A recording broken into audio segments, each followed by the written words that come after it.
தென்னாடுடைய சிவனே போற்றி எந்நாட்டவருக்கும் இறைவா போற்றி. அனைவருக்கும் வணக்கம். இந்த காணொளியில் தமிழர் திருமண முறைகளில் இந்த பெண் பார்த்தல் என்கின்ற ஒன்றை நம் முன்னோர்கள் செய்திருக்கின்றார்கள். இந்த காலத்தில் அது பொருந்துமா தேவைதானா அப்படின்னு நம்ம சிந்தித்து பார்க்கின்ற போது அது கண்டிப்பாக தேவையான ஒன்று தான். ஆனால் இன்றைக்கு இந்த பார்த்து வைக்கின்ற திருமணத்தில் போய் இந்த பெரியவங்க போய் பெண் பார்த்தல் என்கின்ற ஒன்று அறிவியல் அடிப்படையிலும் மதிநுட்ப அடிப்படையிலும் ஆராய்ச்சி அறிவின் அடிப்படையிலும் நீங்கள் பார்த்தீங்கன்னா அவங்க போய் செஞ்சுருக்காங்க. இன்றைக்கு இந்த பெண் பார்த்தல்ங்கிறது வெறும் சடங்காக மட்டும்தான் இருக்குது. இப்போ காதல் திருமணம் செய்து கொள்கின்றவர்கள் பார்த்தீங்கன்னா எல்லாம் பழகிட்ட பிறகு எல்லாம் சரி வந்துட்ட பிறகு பெண் பார்க்குறத அல்லது மாப்பிள்ளை வீட்டுக்கு போய் மாப்பிள்ளை பார்க்குறத ஒரு சடங்காக வைத்திருக்கின்றார்கள்.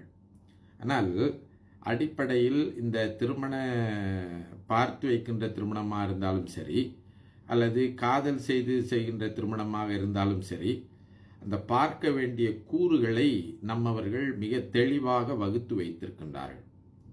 இப்போ ஏன் பெண் பார்த்தல் அப்படின்னு அவங்க போயிருக்காங்கன்னா, இப்போ இதற்கு முன்னால் உள்ள காணொளியில் நாம் என்ன பார்த்தோம், பின்னணி ஆராய்தல் அப்படின்னு பார்த்தோம். அதாவது அந்த பெண்ணோ மாப்பிள்ளையோ வாழ்கின்ற இடத்திற்கு போய் மற்றவர்கள் மூலமாக அந்த செய்திகள்லாம் கேட்டு தெரிந்து விசாரித்து வருவதை பின்னணி ஆராய்தல் சொன்னோம். அதே போல் காதல் வாழ்க்கையிலையும் நாம் மற்றவர்கள் மூலமாக அவருடைய நண்பர்கள் மூலமாகவோ அல்லது முகநூல் வழியாகவோ அல்லது இந்த ஊடகங்கள் சமூக ஊடகங்கள் மூலமாகவோ அவருடைய பின்னணியை ஆராய்தல் முதன்மையானது அப்படின்னு நம்ம பார்த்துருக்கோம். இப்போ இந்த பெண் பார்த்தல் எனப்படுவது அந்த பெண்ணையோ ஆணையோ நேராக நாம் சந்தித்து அவர்களை பற்றி உண்மையான தெரிவல்களை தெரிந்து கொள்வது தான் இந்த பெண் பார்த்தல் அல்லது மாப்பிள்ளை பார்த்தல் என்பது. இப்போ காதல் திருமணத்தில் கூட பல பேர் பார்த்தீங்கன்னா இந்த சமூக ஊடகங்கள்லேயே பழகி பழகி பழகி காதல் வயப்பட்டுட்ட பிறகு அடுத்து திருமணம் வரைக்கும் போன பிறகு போய் பார்க்கின்ற போது அந்த மாப்பிள்ளையோ பெண்ணோ அவர்களுடைய உண்மையான சூழலும் அவர்களை பற்றிய உண்மையான செய்திகளும் அவருடைய உண்மையான பண்பு நலங்களும் வேறுபடுகின்ற போது இனி பின்வாங்க முடியாமல் தடுமாறுகின்றார்கள். அல்லது திருமணத்துக்கு பிறகுதான் அதை பற்றி தெரிந்து வருத்தப்படுகின்றார்கள். பிறகு மனமுறிவு போன்றவற்றில் போய் முடிகின்றது. சில பேர் அவருடைய வாழ்க்கையே திருமண வாழ்க்கையே பெரும் ஒரு துன்பகரமான வாழ்க்கையாக அமைகின்றது. அப்படி இல்லாமல் இருக்கிறதுக்கு தான் நம்ம பெரியவங்க என்ன செய்திருக்காங்க, அந்த காலத்தில் பெண் பார்த்தல் அப்படிங்கிறது ஒன்றில் இந்த பெரியாரை துணை கோடல் அப்படின்னு திருவள்ளுவர் குறிப்பிடுவது போல இந்த பெண் பார்த்தலில் ஒருவேளை இளவயதினர்கள் ஏதோ ஆர்வ கோளாறு அல்லது உணர்ச்சி வயப்பட்டு இப்படி பெண்ணையோ மாப்பிள்ளையோ தெரிவு செய்து விடுவார்கள் என்பது இல்லாமல் அறிவுபூர்வமாக பட்டறிவை கொண்ட சான்றோர்களை பெரியவர்களை பெண் பார்த்தலுக்கு அழைத்து சென்றிருக்கின்றார்கள்.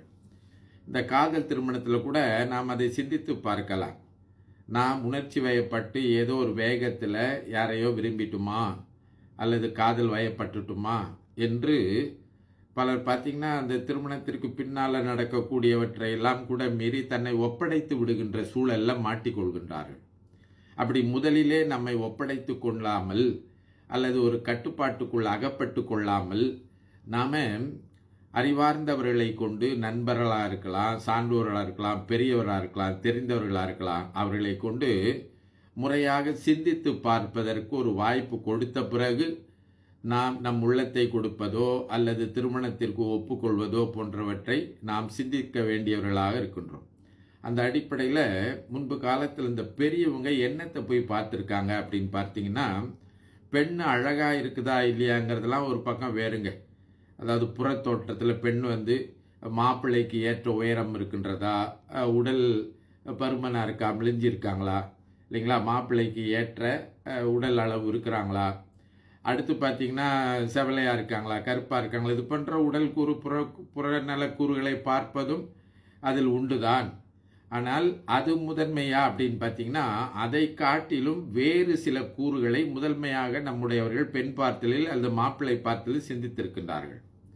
அப்படி பார்க்கின்ற போது அந்த வீட்டிற்கு நேராக போய் அந்த வீட்டு சூழல் எப்படி இருக்கின்றது, அந்த குடும்பத்து உறுப்பினர்கள் எப்படி இருக்கின்றார்கள், அங்கே பெற்றோர்கள் எப்படி இருக்கின்றார்கள், வீடு சுத்தமாக இருக்கின்றதா, இல்லை அவர்கள் திருமணம் பண்ணி வாழப்போகின்ற அந்த தன் பெண் வாழ்கின்ற வீடு என்ன சூழலில் இருக்கின்றது, என்ன பண்பாட்டில் இருக்கின்றார்கள், என்ன பழக்க வழக்கங்கள் இருக்கின்றார்கள், அந்த வீட்டில் இறை வழிபாடு இருக்கின்றதா, இப்படி பல்வேறு கூறுகளை கேட்டறிந்து கொள்வார்கள். அப்போ அவங்க கேட்பாங்க, வீட்டில் எத்தனை பேர், அப்பா என்ன பண்ணுறாரு, அம்மா என்ன பண்ணுறாங்க, இல்லைங்களா. இப்போ இந்த பெண்ணுன்னா உதாரணத்துக்கு பெண்ணினுடைய உடன் பிறந்தவர்கள் என்ன செய்கின்றார்கள், குடும்ப வருமானம் எப்படி இருக்கின்றது, இப்படியெல்லாம் அவர்கள் கேட்பார்கள். நேரடியாக கேட்பதனால என்ன நடக்கும் அப்படி சொன்னால், பிற்காலத்தில் ஏதாவது சிக்கல் ஏற்படுமானால் இந்த முன்னோர்கள் தான் அவங்கள ஏன் கூட்டிகிட்டு போகிறோம்னா, அவங்க நடுவர்களாக நடுநிலையில் நின்று திருமணத்தில் இப்படியெல்லாம் சொன்னீர்களே என்று சொல்லி இவற்றையெல்லாம் அவர்கள் உறுதி செய்து கொள்வார்கள். அப்போ முதல்ல இவங்க நம்ம கேள்வி இந்த பின்னணி ஆராய்தலில் நம்ம கேட்டு அறிந்ததெல்லாம் உண்மைதானா என்று உறுதிப்படுத்தி கொள்வார்கள். அதே போல் காதல்லையும் அப்படி தான். காதல் திருமணத்திலையும் நம்ம முகநூலில் பார்க்குறோம், சமூக ஊடகங்களில் பார்க்குறோம். ஒரு நேராக சந்திக்கின்ற வாய்ப்பை ஏற்படுத்தி அது உண்மைதானா என்பதை நாம் கேட்டு அறிந்து கொள்ள வேண்டும். கேட்டு அறிந்து அதை நாம் ஆராய்ந்து பார்த்து சிந்தித்து பிறகு செயல்பட வேண்டும்.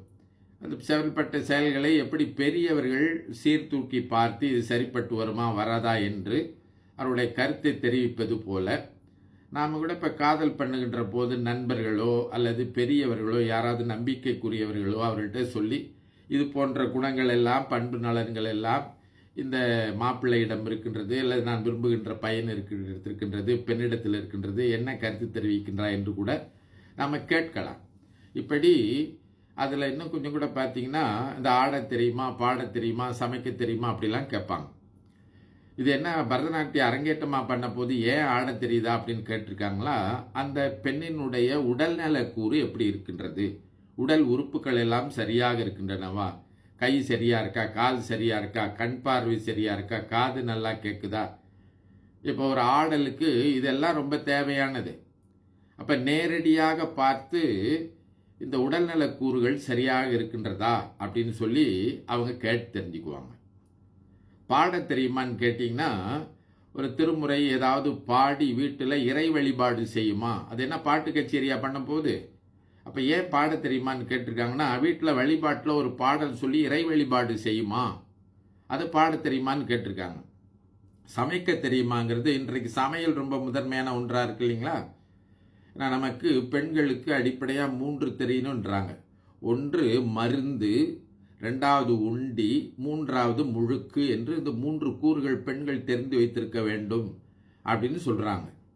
அப்போது அடிப்படையாக இந்த மருத்துவ குணங்கள் கொஞ்சம் அதை பற்றி அறிவு இருக்கின்றதா, அடுத்து இந்த உணவு சமைக்க தெரியுமா, அடிப்படையான சில உணவுகள் சமைக்க தெரியுமா, அதுக்கு மேலே முழுக்கு என்று சொன்னால் நம்ம அவர்கள் இந்த சனிக்கிழமை சனி நீராடல்ன்றாங்க இல்லைங்களா, அதுபோல் இந்த எண்ணெய் தேய்த்தெல்லாம் குளிப்பாட்ட முடியுமா போன்றவற்றையெல்லாம் நம் அடிப்படையான சில கூறுகளை தெரிந்து வைத்திருக்க தெரியுதா அப்படின்னு சொல்லி தான் ஆட தெரியுமா, பாட தெரியுமா, சமைக்க தெரியுமான்னு சொல்கிறாங்க. இன்றைக்கு பல வேளைகளில் பார்த்திங்கன்னா அந்த சமையல் தான் பல குடும்பங்களில் சிக்கலாக இருக்கின்றது. இந்த கணவனை மனைவி கட்டி போடுவது சமையல் திறத்தால அப்படின்னு சொல்கிறாங்க.